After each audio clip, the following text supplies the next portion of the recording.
from Solomon Eze. Yohaneze ji wee mara m dịka Mike Orihedimma. Solomon bụ aha my baptismal name. Mike Orihedimma bụ nke eji mara n'ihe gbasara egwuregwu.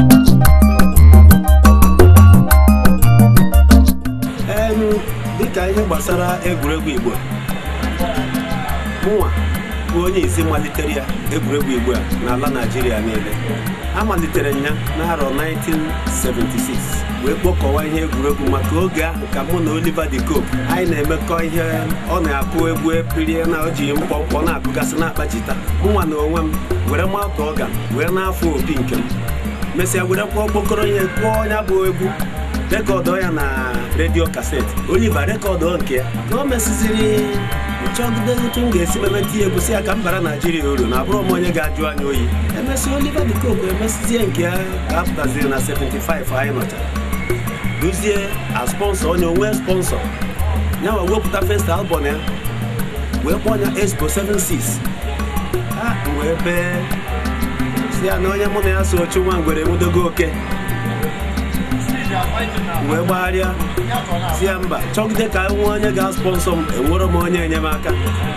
Si ya mba, nlekere anya ebe ọ bụ na m na-ele ihe egwuregwu dịka fim nke ndị India na nke ndị French na nke ndị ọcha gasị. Isi ya mba, na onye Igbo enwebeghị ụdị ihe dị otu a, na-abụghị sọ naanị ndị anyị na-elebe na NTA oge ahụ, dịka mgbe a na-eme ichoku Ifes na chi ha site n'aka UGWUMBA Zebudaya. Nsị ya mba, na-enwebeghị nke Igbo okwu nke pụtara na kaseti. Ka mmagodo ka m ga-esi wee mewe wee kpokọwa ndị mmadụ, kpokọwa na 76 wee wepụta kpokọwa na-akpọ ya bụ ọgbakọ mkpokọwara mgbe ahụ maka ihe egwuregwu, na-akpọ ya ka ụwa si aga, wee mepụta ofu ihe egwuregwu a na-akpọ mgbe ahụ ọtaakị. Anyị emechala na-agbagharị jee na NTA jee na ABS ka a sponsọ m na ogbe ka m banyekwuzielu, chansị adịrọ, ohere adịrọ, megide na-ekwe nkwa wee sị m ọ dị mma na ihe mere na a ga-arụ redio ebe m si Ọnịcha bịa maka ọ n'Ọnịcha, Anambra steeti ka m bi, mana abụ m onye Imo steeti. Ekwegidena nkwa rụọ redio, si m bido na redio, mbido na nke redio kwere m ekwe. Si ya mba, ke ka m ga na-esi na-ekwu okwu na ama na-afụ m anya. Achọrọ m na-ekwu a na-afụ ọha na eze a na-afụ mmadụ ihe m na-eme tupu ekwe nkwa na a ga-arụ telivishọn n'Ọnịcha. Bidozie rụọ onye bụ ABS nke arụrụ n'Ọnịcha Channel 27. Oge ahụ ebidogokwa m okpuru anyanwụ, fọmụkwa ọzọ a na-akpọ okpuru anyanwụ. Oge ahụ anya abatago na 80s. Bidozie oge ahụ mebe nyapụ ka ụwa si aga, mebe okpuru anyanwụ, mesizie hapụ ka ụwa si aga, hapụrụ ya onye otu m a na-akpọ Ezekiel Obiagwụ, mụ na ya bidoro oge ahụ. Ya bụ okpuru anyanwụ agagide n'iru. Esi m na ya zụọ ọtụtụ ndị mmadụ, maka ndị niile bụ ndị actors niile a, ndị a na-akpọ stars nọ kịta. Onye nke esighị n'aka m wee malite, o si n'aka onye si n'aka m. Azụ m ọtụtụ ndị stars, ndị a maara amara, ndị na-ahụ ọnụ, ndị a maara amara na Naịjirịa taa. Ọ dị ịmụ ihe ọzọ, onye nke a na-akpọ John Okafọ Ibu, o so na ofu onye si n'aka m wee malite.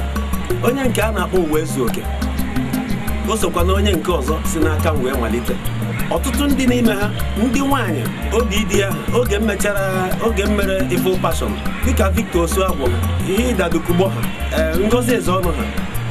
Oge ahụ ha batara na Evil Passion mgbe NGOZI EZEONU na-arụ makeup kpọọ ọnya, si anya bịa lere ndị drone. Anyị o metara ya ofuma si ebe ahụ buliwe ya.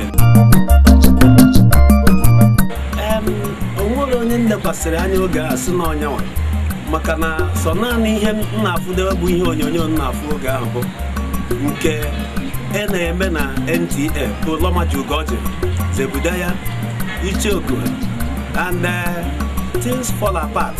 Aga m erozi ịkwa oge ahụ ka Okonkwo ya bụ Peter Odochie mechara oge ahụ mee na English nke ezigara abroad. Mesịa tupu m wepụtazie ya bụ egwuregwu Igbo nke a na-akpọ ka ụwa si aga na VHS oge ahụ, mana mgbe m buru ụzọ wepụta ọ dị na Bitamas, o nwere kaseti a na-akpọ Bitamas mgbe ahụ, VHS apụtabeghị.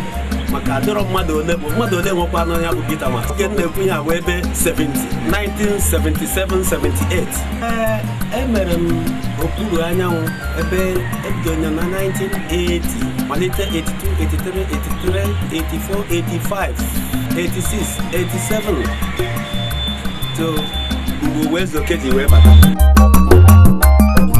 Anaghị agụ ya agụ because onye ga-esi na adịghị agụ ya agụ site kemgbe ahụ. Ọ bụrụ na nwata obere onye rịkwasara n'elu ebe a pakịrị ma VHS ebe a pakịrị ya si ebe ahụ daa ọ ga-agbaji aka n'ụkwụ. Yes, nke bụ eziokwu ihe o ji dị ka iru mgbe adị ụkọ kụnọ ndị be anyị ndị Igbo mere ya because na ndị Igbo adịghị avalụ ihe ha nwere. Ana m eme ike keta orie, ana m echekwuwe mmadụ wee na-eme, mana nwetakwa mmadụ nweta onye ga-asị yes na ihe onye a na-eme na o kwesịrị inyere aka ikwupụtakwana si ya nyere m aka okwu enyere gị aka maka ejekwugo m ọtụtụ ndị mmadụ si ya ka anyị banye n'ihe a mepụta ihe a ka ọ chaa acha mana ụfọdụ ụlara azụ ejizie m ike aka m na-emere oke m nwere ike imepụta Igbo fim ahụ maka atụlata Igbo fim. Ọtụtụ ndị mmadụ na-asị na Mike agụrụ akwụkwọ agụrụ m akwụkwọ agụ m ezigbo akwụkwọ maka na onye na-agụrụ akwụkwọ a ga-edenwu fim, ọ ga-ahazinwu fim, ọ ga-adara etinwe onwe ihe ọ ga-emenwu. Mana a sị na omenala Igbo agaghị ala ala ka nji si na aga m akwaliterịrị omenala Igbo otu ọ masịrị ya dị ebido na-emepụta anya bụ Igbo fim imesizi anya bunye ndị a na-akpọ ndị marketers ndị nke anyị inye ha nwee ike recha anya ị na-ejezisi ka enye gị ego asị gị na Igbo fim ọ na-agakwa n'ahịa. Ọ bụrụ na Igbo fim ka na-aga a ga na-emekwa, mana ana m emekwa English fim kama na English fim adịghị ka Igbo maka ị ga-eme na Igbo tụọ ilu kwesịrị na ị ga-atụ ụmụ ụdị ilu ga-abụ ịtụ gosiri omenala Igbo tọọ ụtọ. O nwere ihe ị ga-eme na Igbo ga-atọ ụtọ karịa nke imere na English.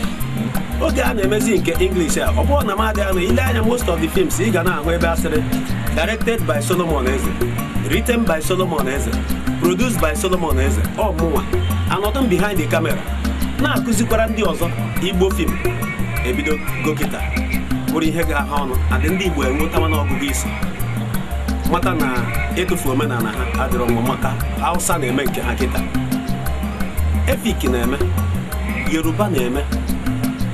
Mana ihe ka ewute mbụ na onye Igbo nwere ike ije wepụta ego wee jee sponsọ fim onye Yoruba, sponsọ fim Hausa, sponsọ nke onye Efik, mana ketizi nke ya onweghị ike imenwe. Mana kịta ekelere ndị Yoruba bikọs ọ hụwapụ ndị bụ ụzọ oge a na-eme nke m were chọọ nka ha ebidogo mebe mgbe a ka ha na-eji projektọ wee na-emegasị asịsịlịma otu ọ masịrị Igbo nyadị aga na-eme adị apụtago fuli ebe Igbo tetago na n'ụlọ kịta a na-eche na kịta ya eteta n'ụlọ kịta na anyị ga-agbakarịkwa ndị agụ anyị ụzọ.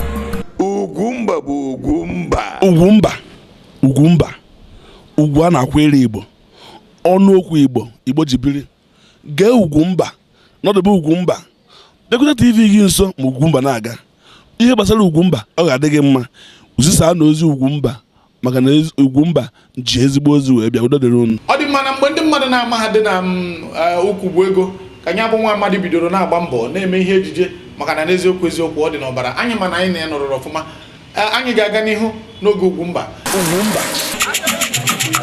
Ihe ọ bụla ị na-eme gbasara nkwalite nke asụsụ na omenala Igbo ịchọ ka ọha na eze mara maka ya kpọtụrụ Ugwumba n'akara ekwentị 08034714708. Ihe ndị dịka egwu ọdịnala, ọfala, echichi, mmanwụ dị iche iche, iri ji, ịnwa akwa nakwa egwuregwu n'ụdị ọbụla zitere anyị ozi n'akara ekwentị 08034714708.